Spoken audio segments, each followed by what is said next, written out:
We've got Fox News Alert now with breaking news on a new federal push on breastfeeding. Believe it or not, that's becoming political. Michelle Obama now promoting breastfeeding as part of her campaign to fight childhood obesity. At the same time, we get word that the IRS has now reversed itself and will allow breast pumps and other breastfeeding supplies to qualify for tax breaks. There'll be tax write-offs now. Moments ago, Republican Congresswoman Michelle Bachmann, possibly a 2012 presidential candidate, challenging that idea on the Laura Ingraham radio show, saying these efforts give new meaning to the term nanny state. Sandy Rios is a Fox News contributor and president of Culture Campaign, and Masha Saidi Azqui is a former prosecutor who also fights to remove barriers to breastfeeding. Panel, thanks so much for being here with us. So Michelle Bachmann making news on this moments ago, criticizing the First Lady. The First Lady's office says, look, we're working to promote breastfeeding. In particular in the black community, this is according to the First Lady, where 40% of babies never get breastfed at all, even the first weeks of life. And this is, what's wrong with that, Sandy? There's nothing wrong with promoting breastfeeding. I'm all in favor of that. But you have to remember that 75% of American women already breastfeed. We're talking about a problem that is specifically in the black community. And so for you to change federal law and IRS regulations and start forcing businesses to make accommodations for nursing women at their own expense to promote it in the black community is the problem that I have with it. And I agree with Michelle. This is nanny state on steroids. That is what she made reference, Masha, Sandy did, to a separate thing. Under the Health Care Reform Act, more and more businesses are required to give nursing mothers private space where they can express milk, which is a separate thing. But the First Lady, the President, and the IRS, now all three have made efforts to try to facilitate breastfeeding, encourage breastfeeding. And, you know, you're seeing some politicians come out and say, butt out.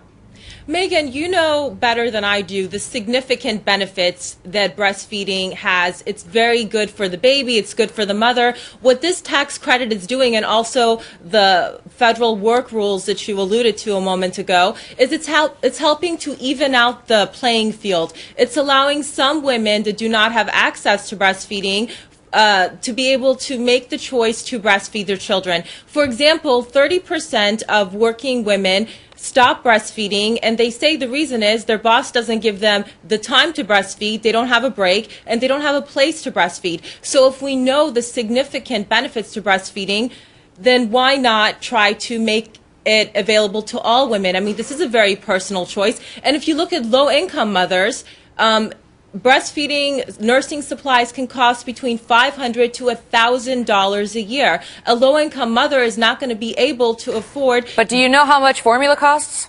A lot. More than that. That might be the case, Megan, but I think that it's fundamentally unfair to not give the opportunity to lower-income women to have the option of... How do they not have the opportunity? What I'm saying is you're going to spend $1,000 a year. If you just feed your baby formula, you're going to spend a lot of dough, at least several hundred. The difference, and so why don't they get a write-off? Why don't you get a write-off for the formula? Why is it just a breast pump? I think the difference... Megan, the other point is that Masha, and then I'll go back to you, women... Sandy. Let me get Masha to answer that, and then I'll go back to you. I think the difference is formula. I don't know how much it costs. Maybe it's $5 every week. Maybe you can go and pay for it. More than that. It's expensive.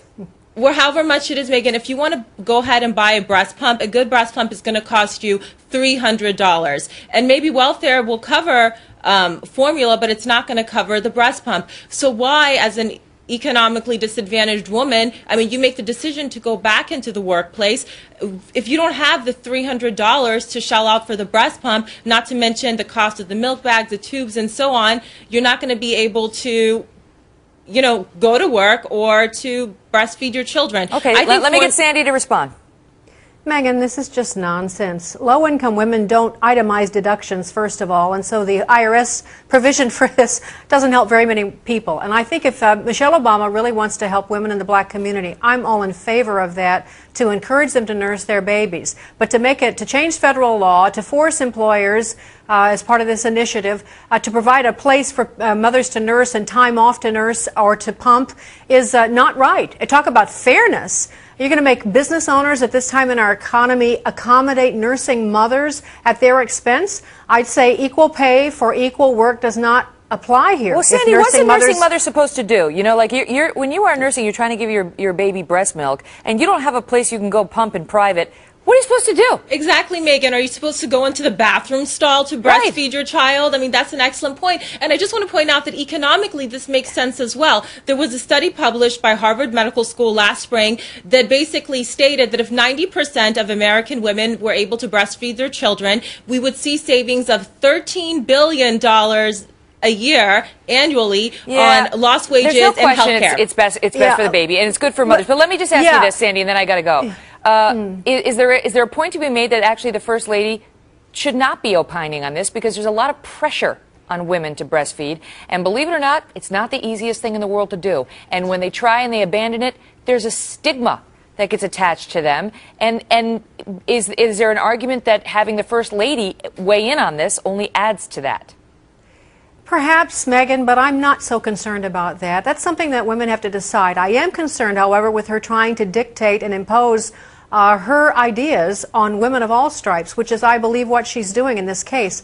I think breastfeeding is wonderful, and to the point of whether someone should have a room, yes, I think if a boss doesn't accommodate, if you want to pump, you need to find a different boss. But to dictate to employers that they have to provide a space and give you the time off to do that, I think is unreasonable. They had to do it because the bosses weren't doing it. I mean, look at you here at Fox News. You work in a newsroom. You know, you're sitting in a little cubby. So if you're a nursing mom, what are you going to do? Whip out your breast pump at your little cubby with like dozens of people around you watching? No, believe me, they don't want to see Are you it. trying to tell us, Megan, are you going to... Exactly, Megan, is Fox bad to you? We need to talk to Roger Ailes. He should provide something for you. Office, right? You're okay, a special so now case. they gave me an office, so I have some Yeah, privacy. I thought maybe. I feel for my fellow women in the newsroom. All right, yeah, ladies. but you can't oppose that on employers right now. That's I can, really and I unreasonable. apparently have. At least You have an office. I haven't, but Good the for you, Affordable Care Megan. Act has. All right. Thank you, ladies. Thank you.